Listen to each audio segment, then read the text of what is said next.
Welcome back, everyone. It is time for Tech Tips with Nexus IT. Earl, Foote, and Travis Gunn are joining us with their monthly suggestions, ideas, and solutions to help with all our tech needs. Earl and Travis, thanks for being here. Hey, good morning, Christine. So good to see you. Good morning. Good to see everybody. So Nexus IT is a company that helps businesses focus on business and not so much on technology issues. And right now, more than ever, we really need to focus on technology as many people are working from home. Many students are learning from home. What are you finding from your customers and clients? Yeah, great question, Christine. I think we all are kind of heading back into these uncharted waters. Perhaps we kind of got a system down at the end of spring as the lockdown, happened. But now we've got kids going back to school, and whether that means that they are going to be doing school from home or they're going to be doing school in person, or do we need to be prepared for a potential inevitable lockdown again from school, where they send the students home to quarantine for some time? And so certainly we want to talk a little bit about technology and how that plays a role in these new environments at home while parents are working and while students are doing schoolwork from home. I think that one of the first tips that we would give is just find a productive work space for each individual in the home, and generally, if the students or children are old enough that they can be unsupervised, find separate work environments so that you can concentrate on your work and they can concentrate on their school. Obviously, they're going to need some check-ins on occasion. Certainly, don't use the same devices as each other. Particularly your corporate device, whatever that is, your laptop, your desktop, your tablet.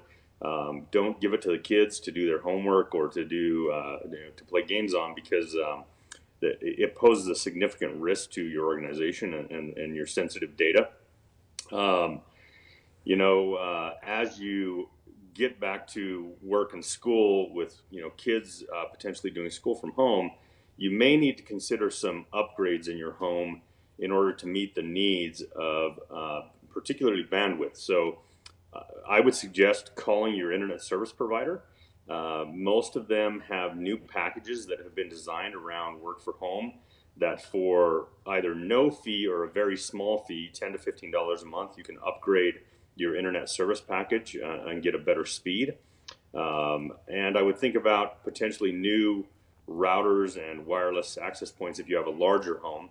One wireless router is not going to cover an entire home. So if you have more than 1,500 to 2,000 square feet, you're probably going to need some wireless access points.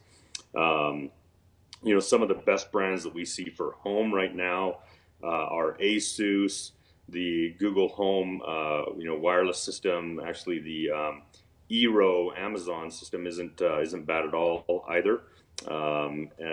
Linksys has some pretty good systems as well that are good for home use. And so think about whether your wireless system is robust enough, whether your router is capable of higher speeds that you're going to need now. There's a lot of other new fancy gadgets and things that we want to get into and talk about. But any other questions before we get there? Well, I'm curious, Travis, you have some students that learned from home, especially over these past few months. What have you learned from your experiences, and what's some tech that's really essential? So the trick we did at my house is Comcast, when you for a Comcast service, for example, what we did with them is we had them set up a couple of wireless networks. And we made one for your streaming and your, your surfing Instagram and Facebook and those. We made the others dedicated towards connecting the school devices too, just to make sure that one wasn't offsetting the other, and maybe one child was on a different schedule than the other one. That way we didn't, have anybody complaining about, I don't have enough internet because, so-and-so's watching Netflix, right? And so we went that route, and then we took full advantage of the schools give you the option to check out and take a Chromebook home. And we utilized that because I didn't want, like Earl said before, I didn't want my kids on my corporate or business assigned laptop or nor my wife's devices. We had them on devices, and we told our kids, you can only do schoolwork on these devices. And what we were doing, we tried to separate it completely. When schoolwork was done, we were setting those aside. And then when nobody's doing homework, we could use those other internet connections. But we tried to really separate those things, and it worked great. Right now, I've got all teenagers. And there were times when I walked in because, like Earl said, doing check-ins, and I look in and kids were messing around on Instagram or texting, whatever they were, and we had to kind of watch that a little bit. But it really worked good to have those dedicated internet connections. And Comcast for us didn't charge us anything extra for that. We just said, give me 2 wireless networks in the home. And we've got a different router and some other things here, but that's what we did. And Earl, when we focus on the business professional who is working at home or maybe doing a combination of going into the office, working at home, also could potentially be monitoring their students at home, what are you hearing from your business clients that they need the most?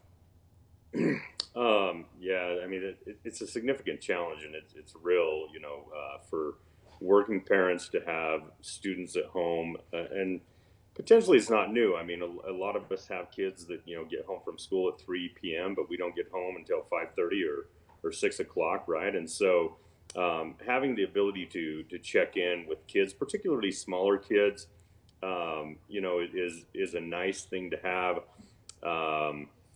Certainly, there are parents who will argue, to what extent you keep a leash on your children or not. But there are solutions for tracking and knowing your kid's location, whether that be with a phone or a smartwatch.